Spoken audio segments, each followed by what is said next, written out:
न फनकार तुस्सा तेरे बाद आया, मोहम्मद रफ़ी तू बहुत याद आया। सदी के महागीतकार जो 40 साल इनके जाने के बाद भी लोग उन्हें उनके गीतों के ज़रिए याद करते हैं और उनके गीत गुनगुनाते हैं। रफ़ी साहब के 100वें जन्मदिन के मौके पर बहुत ही एक बेहतरीन कार्यक्रम रखा गया था, जहां पर मोहम्मद रफ़ी साहब का 100वां जन्मदिन मनाया गया।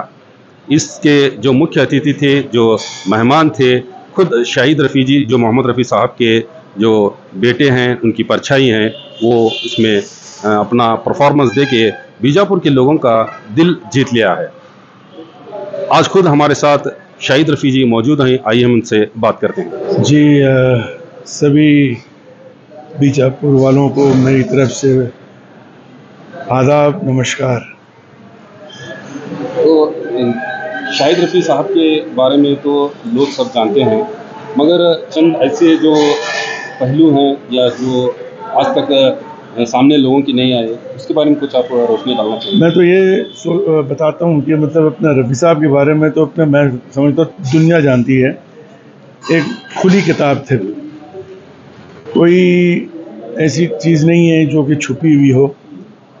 अल्लाह ताला ने अपना ऐसा नवाजा था अब्बा को हमारे कि शान से, शौकत से, सब तरीके से अल्लाह ताला ने अपने उनको बहुत नवाजा था। और अल्लाह का शुक्र अदा करते थे अब्बा कि अल्लाह ताला तूने वाकई मुझे बहुत नवाजा है। और उनके बारे में और क्या बताऊं, मतलब मैं जैसा बताया कि दुनिया जानती है उनके बारे में। बहुत ही सरल इंसान थे, बहुत ही नरम दिल के, बहुत ही दयालु किस्म के। और एक शॉर्ट में बताऊं कि मतलब दयावान।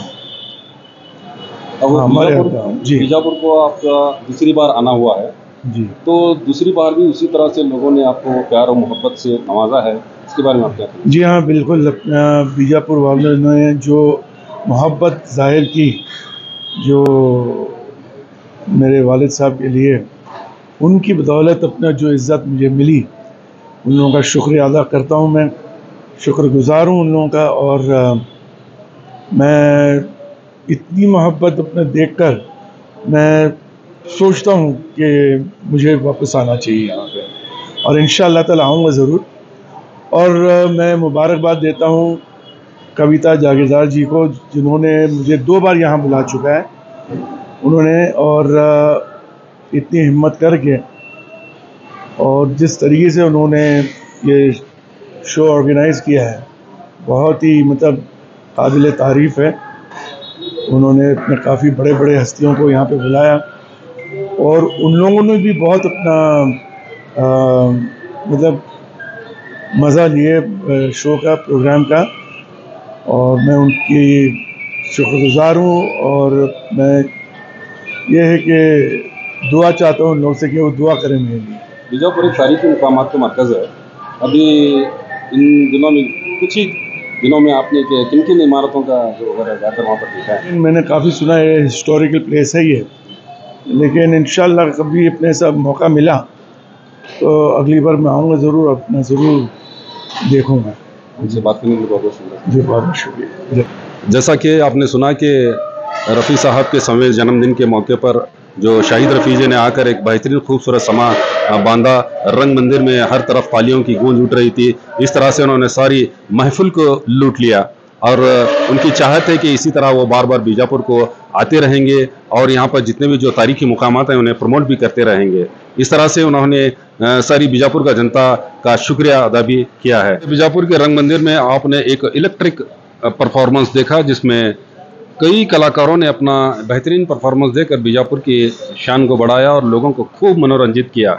इस प्रोग्राम को आयोजित करने वाली सिर्फ और सिर्फ एक अकेली महिला, जिसे हम कोयल कहें, सुल्ताना कहें, क्या कहें, जो इतने दिन बीजापुर की कोयल भी कही जाती थी, वो कल से सुल्ताना बन गई हैं। आइए, हमारे साथ मौजूद हैं कविता जागीरदार मैडम, उनसे बात करते हैं। हेलो, आप सभी को मेरा नमस्ते। अब मैं उसके लिए एक शेर अर्ज करती हूँ। मैं तो अकेली ही निकली थी जानिबे मंजिल, लोग आते रहे, कारवां बढ़ता गया। तो इस तरह से सारा बीजापुर जो मेरा परिवार है उसका तो सहयोग है ही, साथ में उसके अलावा बीजापुर के बाहर अलग अलग जगह से इवन महाराष्ट्र वो भी मेरा परिवार बन गया है। धीरे धीरे सारा हिंदुस्तान मेरा परिवार बन गया है। मैं बहुत अपने आप को लकी समझती हूँ। तो सभी लोगों का सहयोग रहा जिसकी वजह से ये फंक्शन कामयाब रहा। साथ में देखिए, मैं हमेशा ये बात आप लोगों को बताना चाहती हूँ, मीडिया ये बहुत इम्पॉर्टेंट है। मीडिया के में ये जो ब्रदर्स है, मीडिया वाले ब्रदर्स मेरे, मैं सच में क्या बोलूँ, नो वर्ड्स फॉर देम। तो ये जो फंक्शन सक्सेसफुल है सभी का सहयोग है, साथ में मीडिया का भी बहुत बोले तो बहुत सहयोग है। तो इसी तरह से हम सब बीजापुर के लोग मिलकर और नए नए प्रोग्राम करेंगे, धूम मचाएंगे। सभी का सहयोग रहा। शाहिद रफ़ी जी भी बहुत खुश हुए, हेमंत कुमार महाले जी भी खुश हुए, प्लेबैक सिंगर भी खुश हुए, जो भी आए थे बीजापुर के बाहर के सभी लोग खुश रहे। शुक्रिया आप सभी का। इस खूबसूरत मौके पर हमारे मेहमान शाहिद रफ़ी साहब को शहर बीजापुर के बहुत ही मज़ेदार और जायकेदार मिश्रा पेड़े के जो ओनर बख्शी साहब ने उन्हें यहाँ पर अपने जो स्वीट्स वगैरह देकर उन्हें खिलाया भी, और साथ में वो शाहिद रफ़ी साहब वो स्वीट को लेकर बहुत खुश भी हुए। हमारे साथ बख्शी साहब मौजूद हैं जो मिश्रा पेड़े के ओनर हैं। आइए हम उनसे बात करते हैं। अस्सलाम वालेकुम। सर, जब आपने जो मिश्रा पेड़े सर के सामने रखा, जब उनको खिलाया, तो आपके दिल में क्या जज्बात थे? देखो, मोहम्मद रफ़ीक साहब तो अभी हमारे पास मौजूदगी नहीं है, लेकिन उनके साथ जो उनके पास बैठे हैं तो वही हमें यादगार आए। और हमारी तो उम्र छोटे है, लेकिन हम गाने उनके सुनते हैं आज भी। उनके जो सिंगिंग है माशाल्लाह बहुत अच्छे है, और उनके जैसा ही अल्लाह ने उनको हमारा इस हिंदुस्तान के लिए एक तोहफ़ा दिया है। और बहुत अच्छी मीठी आवाज़ है इनकी, और बहुत खुशी महसूस हुई मुझे। और तमाम बीजापुर वालों को भी खुशी की बात है कि 2 से 3 मरतबा यहाँ आए। जो आने का जो ज़रिया है, जो कोयल की आवाज़ से जाना जाता है, कविता जागीरदार की तरफ से जो है बीजापुर में आए, तो बहुत खुशी हुई हमें उनके साथ मिलकर बैठकर। सर, इस मिश्रा पेड़े के बारे में बात करना चाहेंगे। मिश्रा पेड़े की जो फ्रेंचाइज बस स्टैंड के अलावा और कहाँ कहाँ हमारा एक सिद्धेश्वर गुड़ी के पास है, और हाँ 2 फ्रेंचाइज। ये जो मिश्रा पेड़ा देने के बाद में उन्हें बहुत ही खुशी महसूस हुई, क्योंकि रफ़ी साहब तो आज हमारे साथ मौजूद नहीं, मगर उनकी जो परछाई उनके बेटे हैं शाहिद रफ़ी साहब, उन्हें जो स्वीट खिलाकर ऐसा लगा कि खुद हम मोहम्मद रफ़ी साहब को स्वीट दे रहे हैं। याद रखिए, मिश्रा पेड़ा जो बस स्टैंड के पास और सिद्धेश्वर गुड़ी के पास मौजूद है। जब भी आपकी जो भी खुशियाँ का मौका होता है तो मिश्रा पेड़ा खरीदना न भूलें। हमारे साथ मौजूद हैं हेमंत कुमार महाले सर, जो इंटरनेशनल एक म्यूजिशियन हैं, और उनकी टीम एक बेहतरीन अंदाज में हर जगह परफॉर्म करती है। ये हमारी खुश नसीबी है कि उन्होंने कविता जागीरदार जी के कहने पर बीजापुर आए और एक बेहतरीन परफॉर्मेंस यहाँ पर अपने म्यूजिकल इंस्ट्रूमेंट्स के ज़रिए दिया। हमारे साथ मौजूद हैं हेमंत कुमार महाले सर। आइए हम उनसे बात करते हैं। पहली मरतबा शायद आप बीजापुर आए हैं? जी, पहली मरतबा मैं आया जो हूँ। परफॉर्मेंस और लोगों का जो प्यार देखकर आपको कैसा लगा? जी, बहुत अच्छा लगा। हालांकि ये मौका मुझे पिछले साल भी मिला था, लेकिन मैं पिछले साल उतना खुशनसीब नहीं था जो इस साल हूँ। तो इस साल मुझे यहाँ आने का मौका मिला, और कविता जागीरदार जो मेरी छोटी बहन है, उन्होंने मुझे बड़े प्यार से बुलाया है, और इस वक्त मैं उनको मना नहीं कर सका। बहुत पहले से मैंने उनको बता दिया कि हाँ, मैं ज़रूर आ रहा हूँ। यहाँ पर आया, उनका मैंने ये शो देखा, बहुत अच्छी तरह से वो मैनेज करती है, और देखकर बड़ी खुशी हुई मुझे। और यहाँ की जो पब्लिक है जो संगीत को इतना चाहती है, ये देखकर मुझे बड़ा आनंद मिला है। मुझे बहुत अच्छा लगा। मुझे मैंने पूरी दुनिया के साथ काम किया है, लेकिन बस मेरी अपनी पहचान यही है कि मैं एक संगीत का सेवक हूँ, और मुझे सेवा करनी है संगीत की। सर, जब आपको बीजापुर आने के लिए आमंत्रण दिया गया जी, तो आपने क्या सोचा कि भाई कौन सा गांव है, पता नहीं क्या होगा कैसा होगा, लेकिन आने के बाद आपको कैसा लगा? जी, पहली बात तो ये है कि मैं बीजापुर जो आया हूँ तो मेरी दीदी के लिए, मेरी बहन के लिए मैं यहाँ पर आया हूँ, और यहाँ आने के बाद में जो भी नज़ारा मुझे देखने को मिला वो सही में काबिल तारीफ़ था। जस न्यूज़ से बात करने के लिए बहुत बहुत शुक्रिया। Thank you very much. सकते हैं अनुजा सिन्हा जो बहुत ही बेहतरीन सिंगर हैं, ये बॉलीवुड सिंगर भी हैं। बॉलीवुड में उन्होंने बहुत सारे गीत गाए हैं। आज वो हमारे साथ मौजूद हैं, आइए हम उनसे बात करते हैं। नमस्कार। मतलब एक बोलते हैं ना कि सपने सपने से परे, है ना।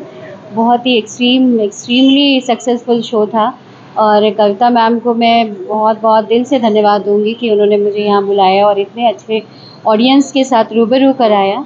और बीजापुर शहर वो मेरे लिए नया, क्योंकि मैं पहली बार इधर आई हूँ, बट ऐसा लगा नहीं कि मैं कई नए जगह या नए लोगों के बीच में हूँ। बिल्कुल अपना सा फील हुआ मुझे।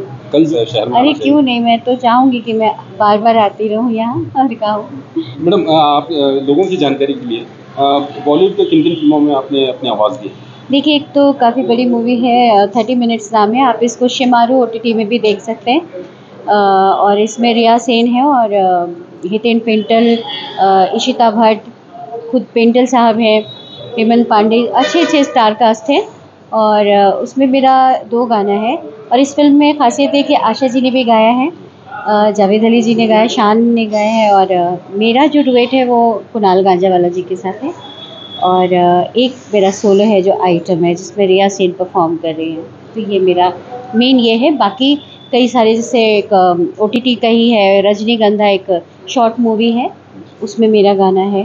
तो साउथ टू हिंदी डब बहुत है, लैंग्वेजेस में भी है, भोजपुरी, बंगाली, हिंदी, क्या नाम है, अवधी, ये सब है लैंग्वेजेस। अब तक कुल कितने गाने आपने परफॉर्म किए? मेरे रिकॉर्डिंग्स में बहुत ज़्यादा हैं। हाँ, तो वो लगभग होंगे 2-2.5 हज़ार के करीब आप सुन सकते हैं।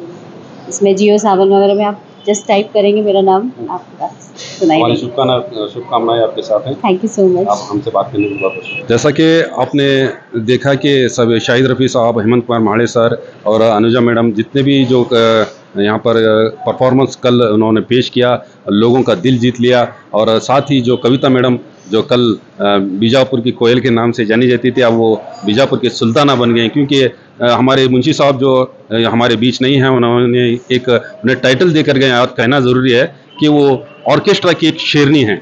सचमुच वो शेरनी की तरह दहाड़ रही थी और अपना परफॉर्मेंस लोगों के सामने पेश कर रही थी।